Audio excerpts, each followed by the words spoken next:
The fourth news post में आपका स्वागत है। मैं हूं संतोष निगम। आज के मेहमान हैं जनपद महोबा के साहित्यकार श्री जगप्रसाद तिवारी जी।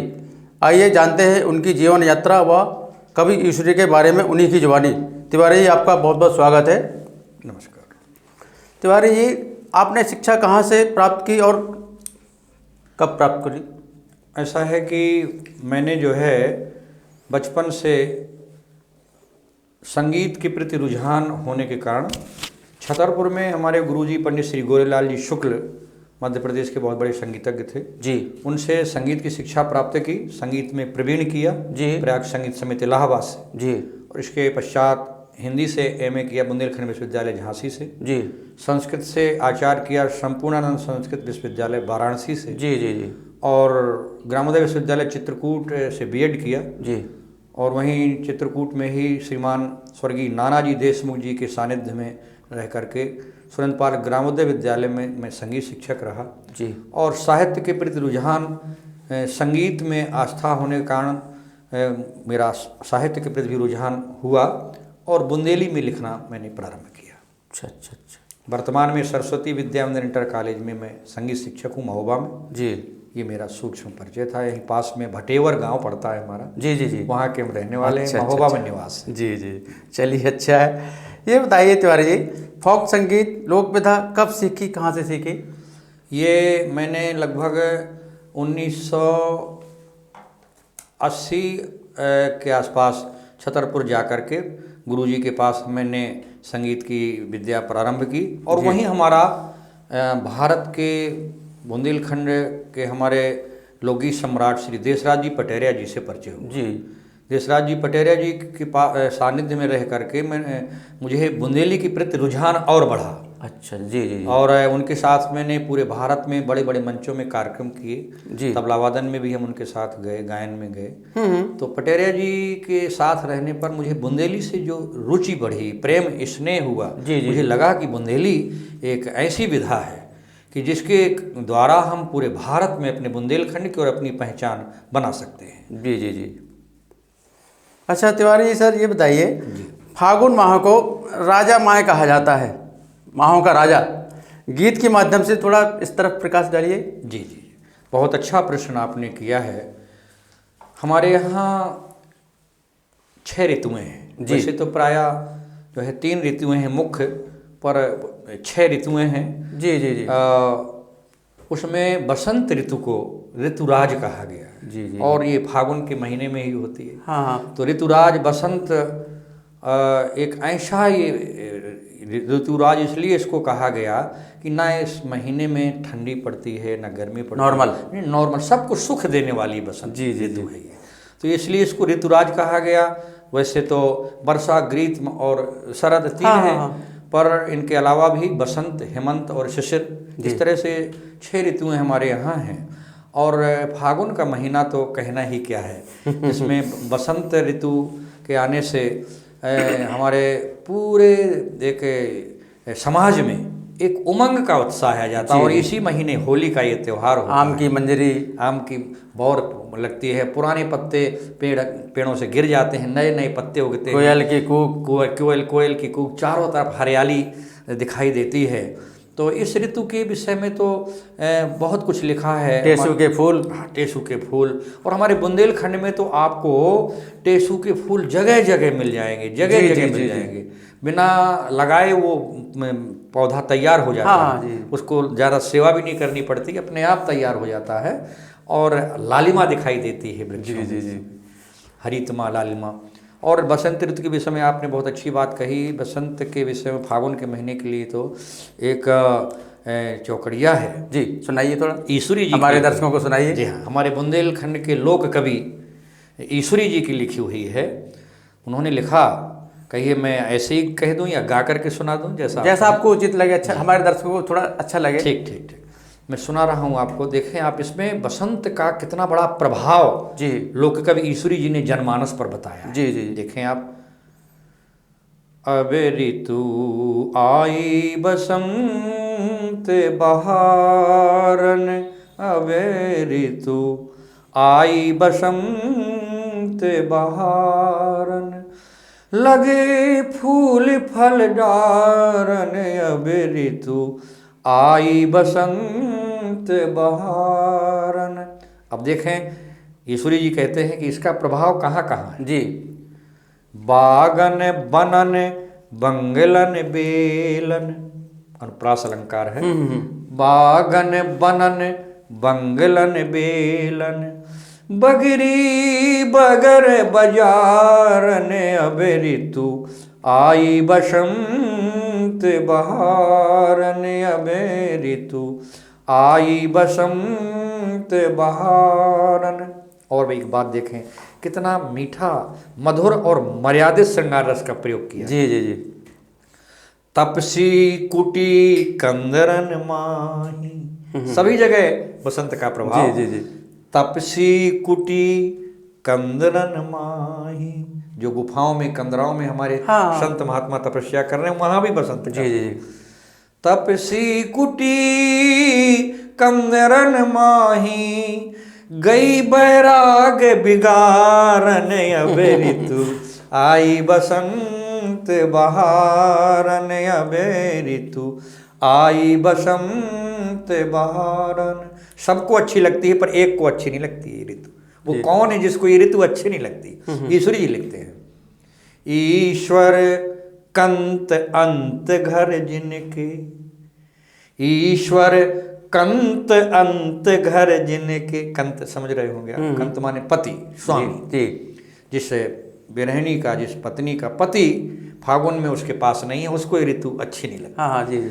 ईश्वर कंत अंत घर जिनके, उन्हें देन दुखदारन, अब ऋतु आई बसंत बहारन, अब ऋतु आई बसंत बहार। वाह। ये ईश्वरी जी ने लिखा। जी जी जी। इसीलिए मतलब फागुन माह को राजा कहते हैं, माहों का राजा। माहों का राजा, ऋतुओं का राजा बसंत। तिवारी जी, ये देखा गया फागुन माह में विशेषकर होली फाग गायन का प्रचलन रहा है जी। है ना जी। शहरी ग्रामीण जीवन परिवेश में ये फागुन रचे बसी रही है। जी जी जी। पहले झुंड के लोग समूह में लोग रियाज करते थे, प्रैक्टिस करते थे होली के दिन गाने के लिए। बिल्कुल। अब ये शायद विधा लोक शैली थोड़ा सा विलुप्त सी हो रही है जी। इसके आप क्या कारण मानते हैं, बताएं थोड़ा सा। बहुत अच्छी बात आपने कही है। हम भी गांव के ही रहने वाले हैं, भले ही शहर में रहने लगे हों। हम देखा करते थे बचपन में, जैसा आपने कहा कि फागुन आते ही और फाग गायन का अभ्यास टोलियां शुरू कर देते। जी जी जी। और यहाँ 10 लोग बैठे, वहाँ 5 लोग बैठे, फागों का अभ्यास कर रहे हैं।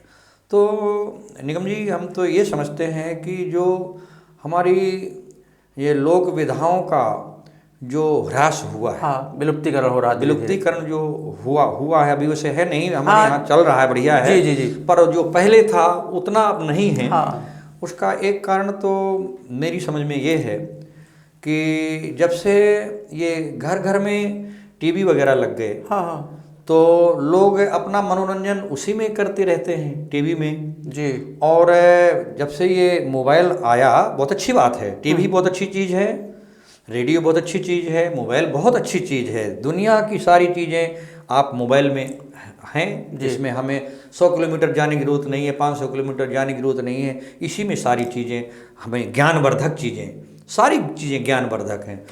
पर उसका क्या है कि सदुपयोग लोग कम कर रहे हैं, दुरुपयोग ज़्यादा करते हैं।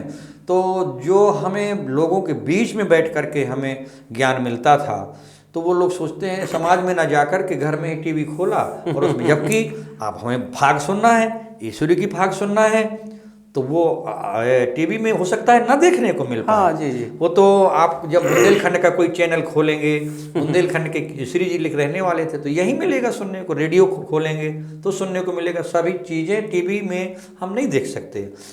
तो क्या है कि जब से ये आधुनिकीकरण हुआ है, ये भी कारण एक, तो उससे लोग अपनी जो प्राचीन संस्कृति है और अपनी जो धरोहर है, अपनी जो विधाएं हैं, लोक विधाएं, वो कुछ विलुप्त सी हो रही हैं।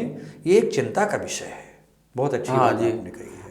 रोजी रोटी कमाने लोग चले जाते तो बाहर भी रहते मान ली, तो फिर वो कहाँ, मतलब उनको यही 2 जून की रोटी की चिंता सताए रहती है। हाँ। ये सब ये थोड़ा सा मेरे हिसाब से लग रहा है कुछ। जबकि हमारी लोक विधा की मांग बुंदेलखंड के बाहर भी हो रही है। हाँ जी जी। बहुत मांग पूरे देश में कोने कोने में लोक विधा की मांग हो रही है। मुझे भी जाने का अवसर मिलता है जी जी। लोक विधा के संदर्भ में। और जो है हमारे बुंदेलखंड के और भी तमाम लोक गायक और वादक बुलाए जाते हैं। तो हमारे लोकवाद्य भी विलुप्त हो रहे हैं। हाँ हाँ जी। हमारे यहाँ लोकवाद्य थे जैसे रमतूला है, जी जी। दिखाई नहीं देता, बहुत हाँ कम दिखाई देता है। जी। और मृदंग, हम मृदंग जो है ढेमरियाई वगैरह में, कहरवा वगैरह में बजाते थे लोग, वो गायब हो रही है। ढपला जो है ये गायब हो रहा है। हमारे बुंदेलखंड में एक और विवाह शादियों में जो बजता था, बड़ा ढोल होता था नगड़िया, उसको रब्बी बाजा बोलते थे। हाँ जी, रब्बी बाजा, वो गायब हो रहा है, एक चिंता का विषय है। पंजाब से भांगड़ा यहाँ आ गया, जी जी। पंजाब का भांगड़ा हमारे बुंदेलखंड में प्रवेश कर गया, पर हमारा जो लोक वाद्य है रब्बी बाहर तो जा ही नहीं पाया, यहीं गायब होता है। इस तरह लोक गायन भी धीरे धीरे विलुप्त सा होता नजर आता है। आप तिवारी ये बताइए थोड़ा विस्तृत बारे में, आपको कौन कौन से सम्मान प्राप्त हुए हैं, किन किन संस्थाओं द्वारा सम्मानित आपकी लोक विधा पर किया गया है? जी जी, ये माँ सरस्वती कृपा से, भगवान कृपा से मुझे अभी विगत 1.5 वर्ष पहले ही जी लोक कवि ईश्वरी सम्मान मिला। अच्छा, ईश्वरी अच्छा, सम्मान से सम्मानित किए गए हम, टीकमगढ़ में एक संस्था है अच्छा अच्छा इसके द्वारा। और इसके पूर्व संगीत और साहित्य के क्षेत्र में उत्तर प्रदेश के महामहिम राज्यपाल महोदय श्रीमान राम नाईक जी के द्वारा अच्छा अच्छा मुझे 2 बार सम्मानित किया, एक बार साहित्य के क्षेत्र में, एक बार संगीत के क्षेत्र में। तो ये मैं समझता हूँ कि ये मेरा सौभाग्य है कि जो है ऐसे महापुरुषों के द्वारा मुझे सम्मान मिला। जी। और लोक कवि ईश्वरी जी ने तो हमारे यहाँ बहुत अच्छा लिखा है, बहुत कुछ लिखा है। ईश्वरी महान कवि हुए हैं जी। इनकी रचित फाग काव्यों का केंद्र बिंदु मानव जीवन रहा, मतलब मानव जीवन के इर्द गिर्द इन्होंने मतलब प्रकाश डाला है अपनी रचनाओं के माध्यम से। बिल्कुल। शिक्षाप्रद भी है। ईश्वरी के जीवन परिचय को देते हुए उनकी फाग काव्य रचनाओं को थोड़ा उद्धृत करने का कष्ट करिएगा। जी जी, बहुत अच्छी बात आपने पूछी है। होलिका पर्व भी निकट है और आज ही है होलिका दहन। 4-5 दिन हमारे बुंदेलखंड में ये त्यौहार मनाया जाता है। तो ईश्वरी जी वैसे उनका जन्म स्थान तो वर्तमान में जो झांसी जनपद में मऊरानीपुर तहसील है जी, और मऊरानीपुर के पास एक गांव मेढ़की पड़ता है। अच्छा अच्छा अच्छा। वहाँ उनकी जन्मभूमि है, वहाँ उनका जन्म हुआ था ब्राह्मण परिवार में। और फिर वो यहाँ हमारे महोबा जनपद में एक गांव धौर्रा पड़ता है, तत्कालीन हमीरपुर जिला था, वर्तमान में महोबा जिला है। जी जी। 11 फरवरी 1995 से हमारा जनपद अलग हुआ, तो वर्तमान में महोबा जिले में धौर्रा पड़ता है, मध्य प्रदेश की सीमा से लगा हुआ, छतरपुर नौगांव के पास। जी जी। तो ये जन्मे जरूर मेढ़की में, पर धौर्रा में बहुत दिनों तक रहे। अच्छा अच्छा। वहाँ के जो जमींदार थे उनके यहाँ ये रहते थे जी। और एक बार इनको निर्दोष वहाँ चोरी लगाई गई। अच्छा अच्छा अच्छा। कि इन्होंने चोरी का आरोप लगाया। चोरी का आरोप लगाया गया। चोरी का आरोप लगाया तो वहाँ कुछ अपमानित महसूस किया इन्होंने। जी। हो सकता है इनकी उस गरिमा को और ना समझा वहाँ के लोगों ने, मूल्यांकन नहीं कर पाए वो, तो वहाँ से अपने आप को इन्होंने अपमानित महसूस करके और धौर्रा छोड़ दिया। जी। फिर हमारे महोबा जनपद में ही जैतपुर अजनर के पास एक गांव पड़ता है बघौरा। जी, बघौरा। बघौरा। फिर पूरा जीवन बघौरा में रहे ईश्वरी जी। और वहाँ इतना उन्हें सम्मान और प्यार प्रेम मिला कि उन्होंने एक अपनी चौकड़िया में लिखा है जी, ईश्वर इतनो जस कर लीजिए, ईश्वर इतनो जस कर लीजिए, गंगा जूलो मरे ईश्वरी पे दाग बघौरा दीजिए। इतना प्रेम था उन्हें, वो कहते हैं कर्म भूमि से प्रेम, कितना प्रेम था उनका उस कर्म भूमि से। कहते हैं कि मेरा जो है मेरे प्राण चाहे गंगा जी किनारे क्यों ना छूटे जी, पर वहां अंतिम संस्कार नहीं करना, जबकि मरणोपरांत लोग गंगा जी ले जाते हैं, अस्थियां विसर्जित करने वहीं जाते हैं, पर बोले मैं भले ही गंगा जी किनारे मरूं पर मेरा अंतिम संस्कार बघौरा में होना चाहिए। और बघौरा में उनकी समाधि आज भी बनी है। अच्छा अच्छा। मैं भी गया हूँ, मैंने दर्शन किए उनकी समाधि। बघौरा हमारे जनपद महोबा में है। हम तो यही सौभाग्य मानते हैं कि उनकी समाधि हमारे जनपद में है और इसी से हमारा जनपद धन्य है। जी। तो इस तरह से उन्होंने जो है अपनी कामना की, बहुत कुछ लिखा है। श्रृंगार रस पर विशेष लिखा। सुनाइए एक आध दो। श्रृंगार रस पर उन्होंने एक रचना, मुझे याद तो नहीं है, मैं पढ़ के सुना दे रहा हूँ आपको। उन्होंने लिखा एक जगह पर कि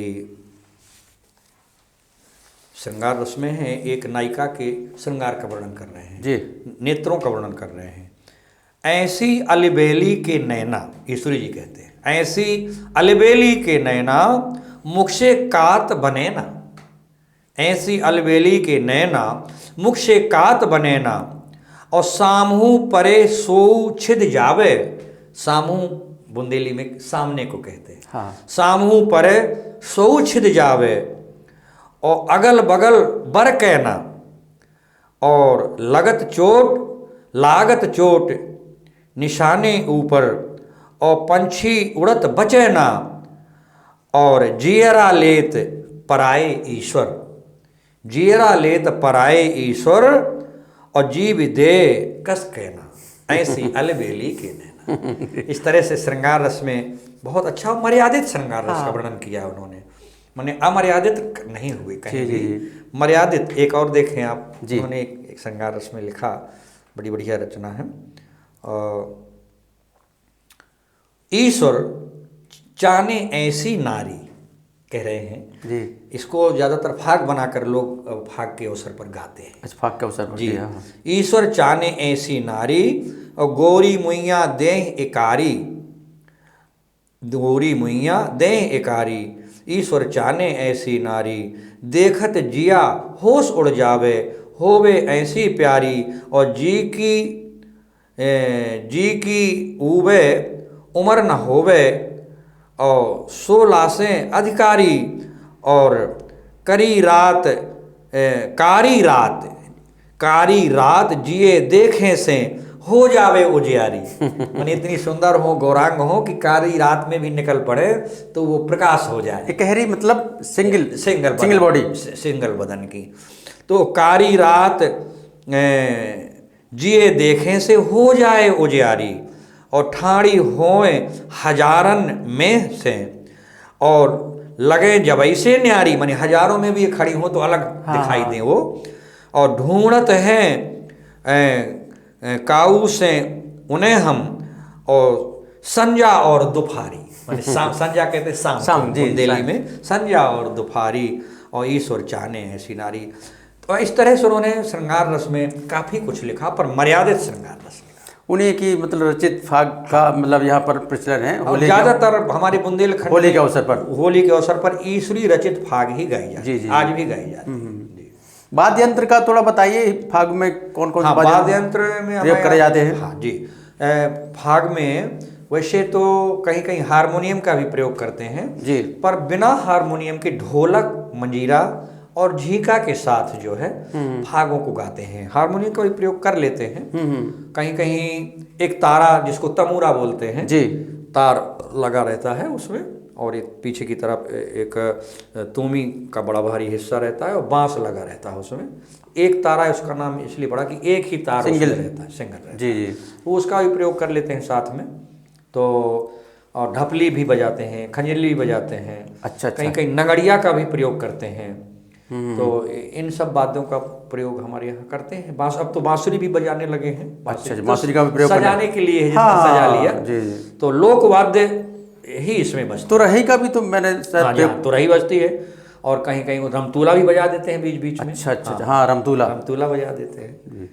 तो नगड़िया और ढोलक का प्रयोग प्रायः होता है। अब धीरे धीरे मुझे लग रहा है कम हो रहे हैं वाद्य यंत्र भी कुछ। हाँ, बताया ना कि रमतूला तो एकदम से गायब सा होता चला जा रहा है जी। हाँ, पर अभी कुछ लोग इसको जीवंत बनाए हुए हैं, और इसमें हमारे बुंदेलखंड के सभी संगीत प्रेमियों का ये कर्तव्य बनता है कि इसको जीवंत बनाया है। जी जी जी। मैं एक फाग बोल रहा हूँ, थोड़ा आप हमारे दर्शकों को जी साधारण भाषा में अर्थ समझाइएगा थोड़ा सा। ठीक। समझ लियो मन मैया, मानो शाम कछु काम न आवे, पशु की बनत पनैया, टूटो पत्र गिरो धरनी में, फिर नहीं लगत डरैया। थोड़ा इसका भावार्थ बताइए। ईश्वरी की रचित है ये फाग, बहुत अच्छा लिखा है, सिंपल भाषा में। गोस्वामी तुलसीदास जी ने श्री रामचरितमानस में लिखा, बड़े भाग मानुष तन पावा सुर दुर्लभ सद्ग्रंथन। जी जी जी, बड़े भाग से मनुष्य का शरीर प्राप्त होता सही बात। है। ईश्वरी जी की ये भाग है, उनकी लिखी हुई है, चेतावनी है जी। मानव के लिए, मनुष्य के लिए चेतावनी है, समाज के लिए कि समझ ले मन मैया। हे मानव, हे मनुष्यों, आप लोग मन में इस बात को समझ लीजिए क्या कि मानुष चाम कछु काम ना आवे। मनुष्य का ये चमड़ा जो है ये किसी काम नहीं आने वाला मरने के बाद जी। इसलिए हमें अच्छे कर्म करना चाहिए। कहते हैं पशु की बनत पनैया। पनैया बुंदेलखंड में जूता और चप्पल को कहते जूती जूती जूती पनही। रामचरितमानस में गोस्वामी तुलसीदास जी ने भी एक जगह पनही शब्द का प्रयोग किया है। तो पनैया ये बुंदेली भाषा है। पशु के चमड़े से तो पनैया बन जाती है, माने जूता बन जाते हैं, जूती बन जाती है, पर मनुष्य के चमड़े से जूता चप्पल भी नहीं बनता। टूटो पत्र गिरो धरनी में, किसी पेड़ से अगर पत्ता गिर करके जमीन में पृथ्वी पर धरनी में गिर जाता है, फिर नहीं लगत डरैया, फिर वो पत्ता पुनः उस पेड़ में नहीं लग सकता जी। कि जो गिर गया सो गिर गया। अर्थात जिसके प्राण इस शरीर से निकल गए सो निकल गए, फिर वो जीवित होने वाला नहीं है। इसलिए हमें इस शरीर से अच्छे कार्य करना चाहिए, अच्छे कर्म करना चाहिए। ईश्वरी जी की एक चेतावनी है। कहते हैं हम सबको भी और अच्छे कार्य करना चाहिए। जैसा कि तुलसीदास जी ने भी एक जगह लिखा कि अगर हमारे इस शरीर के चमड़े से और अच्छे लोगों के, राम भक्तों के शरीर के जूते चप्पल बन जाएं तो ये सौभाग्य होगा। तो बड़े भाग मानस तन पावा सुर दुर्लभ सक ग्रंथन गावा। और एक दोहा में गोस्वामी जी ने लिखा है कि तुलसी जिनके मुखनते धोखे निकसत राम, ताके पग की पद तरी मोरे तन को जाम। जिनके शरीर से धोखे से भी राम नाम निकल जाता है, अगर उनके चरणों के लिए, उनके पैरों के लिए मेरे शरीर के चमड़े से जूता चप्पल बनाए जाए तो मैं सौभाग्य मानूंगा। तो ईश्वरी जी कहते हैं कि पशुओं के चमड़े से तो जूता चप्पल पनैया बन जाएंगी, पर मनुष्य के चमड़े से जूता चप्पल भी नहीं बनता। इसलिए हमें मोल नहीं अच्छे हाँ जी। बहुत अच्छी रचना आपने बताई है ईश्वरी जी की।